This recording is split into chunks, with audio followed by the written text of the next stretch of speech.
Alright, Belmont Eagles, this is Miss Vrooman here with you again this week to do a walkthrough of our Virginia Studies Journal.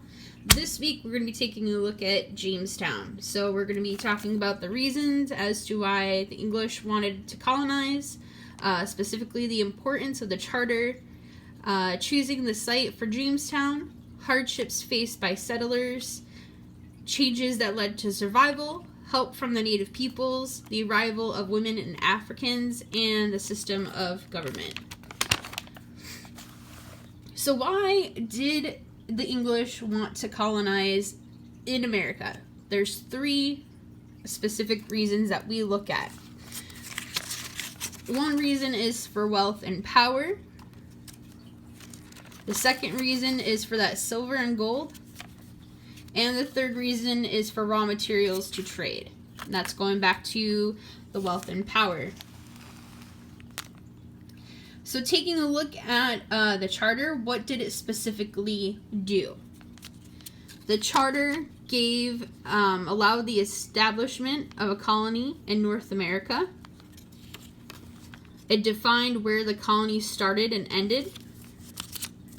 And last but not least, it extended the English rights to the settlers. So even though they weren't living in England, they still had the same rights as an English person living in England. So choosing the site for Jamestown. So remember, there's three ships that settlers came over on. It was the Susan Constant, the Godspeed, and the Discovery. There was 104 men and boys on the ship, because remember, women were not coming over at this time. So, for choosing Jamestown, they thought about the location. They thought it could be easily defended by attack at sea, and England had told them specifically to go inland to stay away from the water. The area had deep water along the shore. It was deep enough for ships to dock. And last but not least, fresh water. And remember, they believed, the keyword is believed, that they had a good supply of fresh water. So Jamestown was on a peninsula in 1607, and today, remember, it's on an island. Hardships of the settlers at Jamestown. Alright, so the site that they chose was marshy and lacked safe drinking water. The settlers lacked some skills necessary for survival, so if they couldn't farm, they didn't have food. A drought reduced the amount of food available to everyone, and many settlers died due to starvation and disease, and partly because that disease came from that marshy water that they had available to drink. So how did the settlers survive? What happened in order for Jamestown to survive? So one of the things that happened was that there was an arrival of ships that brought supplies and more settlers.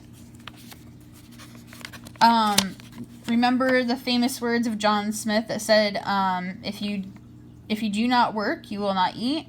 So if settlers preferred to focus on finding gold and silver instead of helping with getting food and supplies, they didn't get to eat.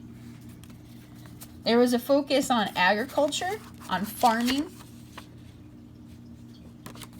and last but not least, developments of new settlements spread away from the unhealthy environment of Jamestown.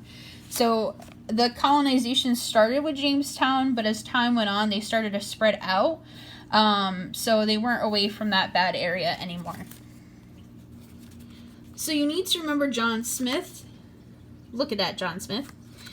He started trading relationships with the native people, and he was a strong leader. So that was one reason why the colony survived. We also had help from native people. So Chief Powhatan, he was a chief of many tribes. He was the leadership to the native people, and he taught the settlers survival skills. He showed the settlers how to plant corn and tobacco. You also had Pocahontas. She was daughter of the chief Powhatan. She served as contact between native people and the English, and she began friendships. She wanted everyone to get along.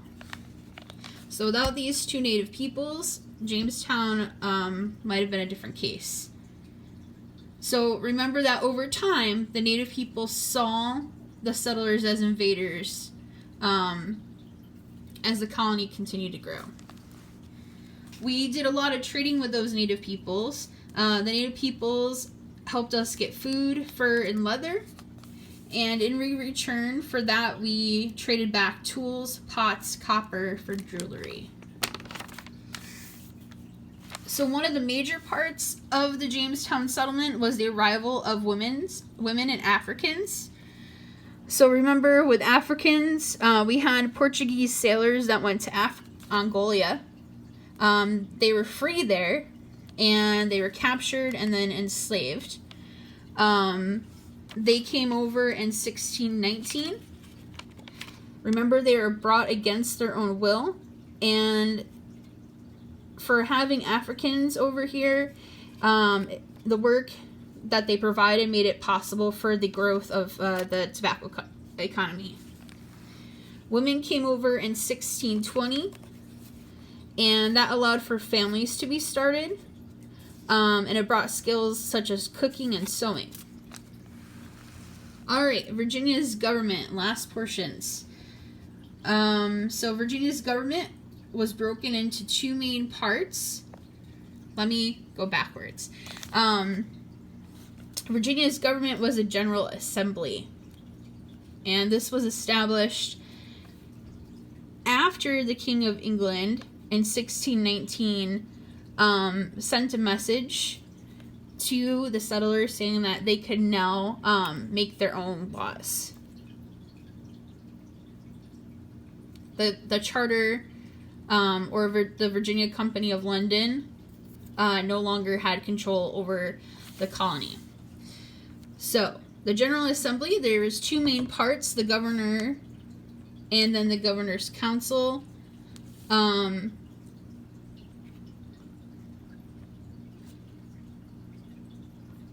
the governor was one portion, and then there was two other parts called the governor's council and the burgesses. So the governor's council, these people were very wealthy and powerful men who gave advice to the governor. And then you also had the burgesses. These were representatives from each of the 11 settlements in Virginia, and each settlement had 2 burgesses. And at the time, only certain free adult men had the right to be representatives. So women could not be part of the government. If you were poor, you couldn't be part of the government. It was very specific people that could only be part of the government. So looking at comparing and contrasting the early government, you have the 1619 Virginia Assembly, and then you have the 1640 Virginia House of Burgesses. They both had 2 citizen representatives from each division. They were adult white men. They had burgesses, and they had representatives that could vote. Going under the 1619 Virginia Assembly, they had a governor, a governor's council, and it included appointed and elected representatives. Looking at 1640, it was the first elected legislative body in America. It became the General Assembly of Virginia. It included only elected representatives. It became a separate legislative branch, and it continues into the 21st century. So that's what we have now in Virginia. All right, so that is our walkthrough of the journal for Jamestown. I hope everyone's staying safe and healthy, and I look forward to seeing your work that you do over the week.